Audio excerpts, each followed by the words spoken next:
여러분 안녕하십니까? 다양한 뉴스가 가득한 방송 아주TV 뉴스룸 김재림입니다. 4월 23일 화요일 뉴스 시작합니다. 여야가 더 내고 더 받는 국민연금 개혁안 설문 결과에 대해 엇갈린 반응을 보였습니다.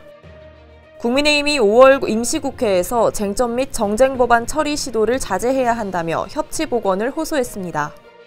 더불어민주당은 이시원 대통령실 공직기관 비서관이 최상병 사망 사건 외압 의혹에 연루된 것에 대해 파면을 촉구했습니다. 북한이 3개의 해킹 조직을 합쳐 국내 방산업체를 공격해 10여 곳에 피해가 발생했습니다. 깡통 전세를 내주고 전세자금 대출 사기까지 한 무자격 부동산업자가 실형을 선고받았습니다.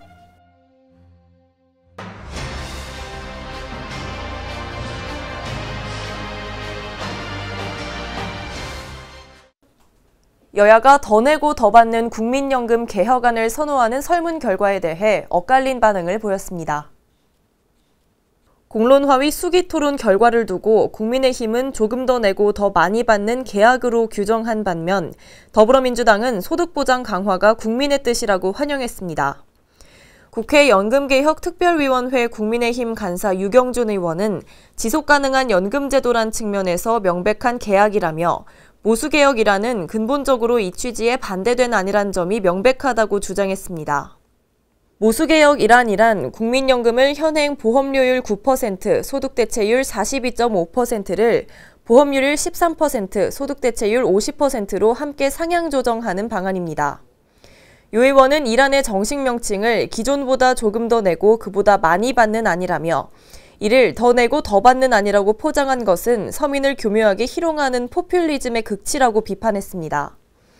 반면 연금특위 야당 간사인 민주당 김성주 의원은 노후 불안 해소를 위해 소득 보장이 우선이라는 국민의 뜻을 확인했다며 환영 입장을 밝혔습니다.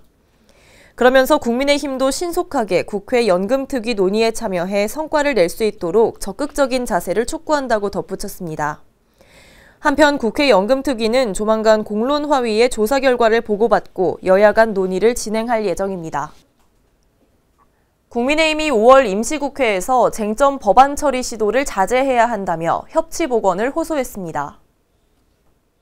윤재욱 원내대표 겸 당대표 권한대행은 지금 민주당 태세가 민생 법안에 관심 있는 게 아니라 그동안 여야 간에 심각하게 입장 차이가 있었던 법안을 마지막까지 밀어붙이겠다는 의도라고 지적했습니다. 그러면서 당이 아무리 선거에서 지고 침체에 빠져 있지만 새 지도부 구성 때까지 국민 입장에서 꼭 내야 하는 메시지는 내도록 하겠다고 밝혔습니다. 이양수 원내수석 부대표는 민주당이 지난 18일 양곡관리법을 포함한 5개 법안을 본회의로 넘겼고 최상병 특검법, 전세사기 특별법은 물론 본인들이 집권 때 처리 못하다가 현 정부 들어 대통령이 제의 요구한 노란봉투법, 간호법, 방송 3법 처리도 예고하고 있다고 말했습니다. 이어 국민의힘 역시 22대 국회 개원 전이라도 시급한 민생 법안 처리를 위해 당장이라도 본회의를 여는데 반대할 이유가 없지만 임기 말까지 쟁점 법안, 정쟁 법안을 처리하려는 시도는 자제돼야 할 것이라고 밝혔습니다. 국민의힘은 최근 민주당 내에서 쏟아지는 강경 발언에도 우려를 표했습니다. 더불어민주당이 이시원 대통령실 공직기강 비서관이 최상병 사망 사건 외압 의혹에 연루된 것으로 드러났다며 이 비서관을 파면해야 한다고 촉구했습니다. 홍익표 원내대표는 원내대책회의에서 사건을 명확히 밝혀야 한다고 말하며 이 비서관이 스스로 물러나거나 선파면 이후 수사를 받아야 한다고 했습니다. 앞서 MBC는 해병대 수사단이 경찰에 넘긴 사건 수사 기록을 국방부 검찰단이 되찾아간 당일 이 비서관이 외압 의혹의 핵심 인물 중 한 명인 국방부 법무관리관과 통화한 내역을 고위공직자범죄수사처가 확보했다고 보도했습니다.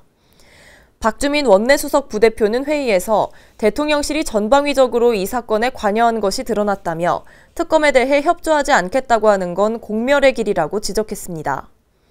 또 조국혁신당 김보협 대변인도 논평에서 윤 대통령의 핵심 측근이 수사 외압 사건에 깊이 연루된 자에게 전화해 어떤 지시를 했는지 공수처는 즉각 소환해 조사해야 한다고 밝혔습니다. 북한의 대표적인 해킹 조직 3곳이 국내 방산기술 탈취를 공동 목표로 최소 1년 6개월 전부터 전방위적인 해킹 공격을 가한 사실이 확인됐습니다. 국내 방산업체 총 83곳 중 10여 곳이 해킹당했으며 구체적인 피해 규모는 추산되지 않았습니다. 업체 중 대부분은 경찰 수사가 시작되기 전까지 피해 사실을 알지 못해 방산업계 전반의 보안 관리가 허술한 게 아니냐는 지적이 나오고 있습니다.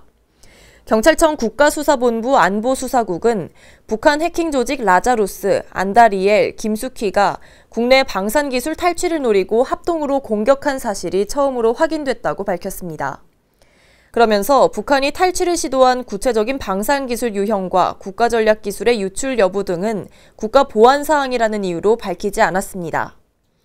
국수부는 수사와 함께 1월 15일부터 2월 16일까지 방사청, 국가정보원 등과 방산업체 등을 대상으로 합동 점검을 벌여 추가 피해 예방 조치를 한 바 있습니다. 깡통 전세를 주고 전세자금 대출 사기까지 한 무자격 부동산업자가 실형을 선고받았습니다.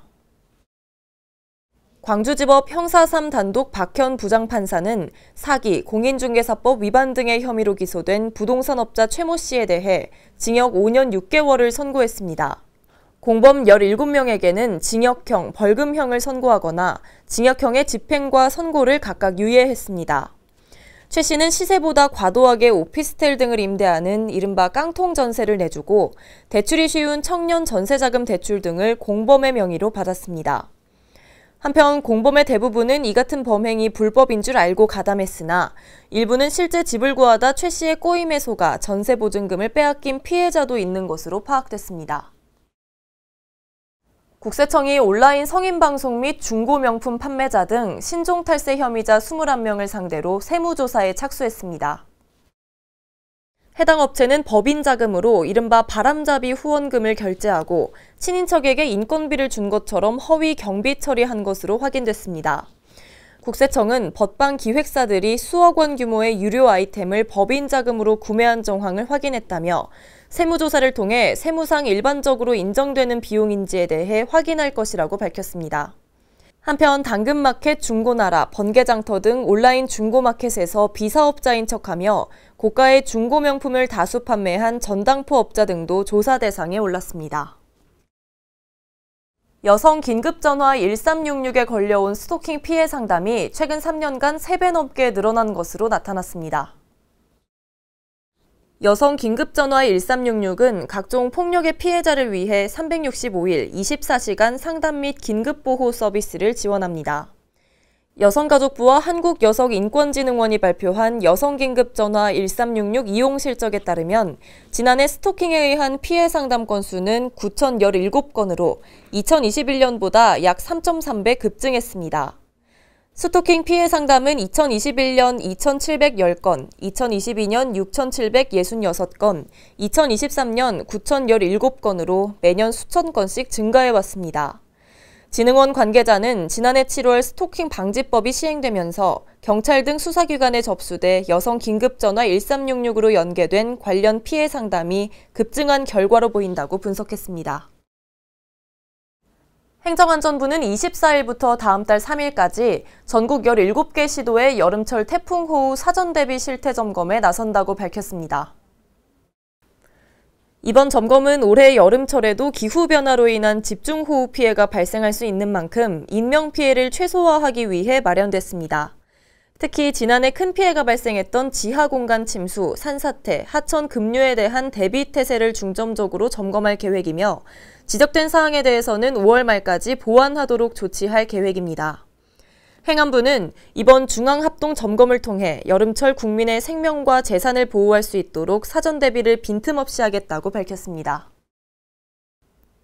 이어서 날씨 전해드립니다.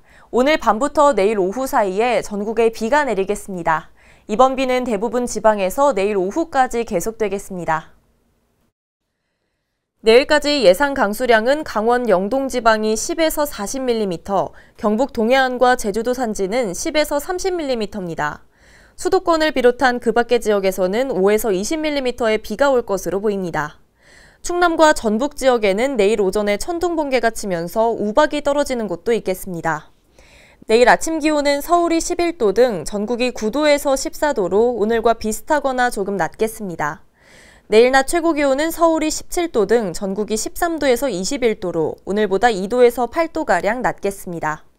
내일 바다의 물결은 남해 동부 앞바다와 먼바다, 동해 앞바다와 먼바다에서 2에서 4m로 높게 일겠습니다. 강원 동해안과 영남 해안, 제주도 해안에는 모레까지 높은 너울이 밀려오는 곳이 있겠습니다. 날씨였습니다. 오늘 준비된 뉴스는 여기까지입니다. 화요일 아주TV 뉴스를 마칩니다. 저희는 내일 저녁 6시에 다시 찾아뵙겠습니다. 시청해주신 여러분 고맙습니다.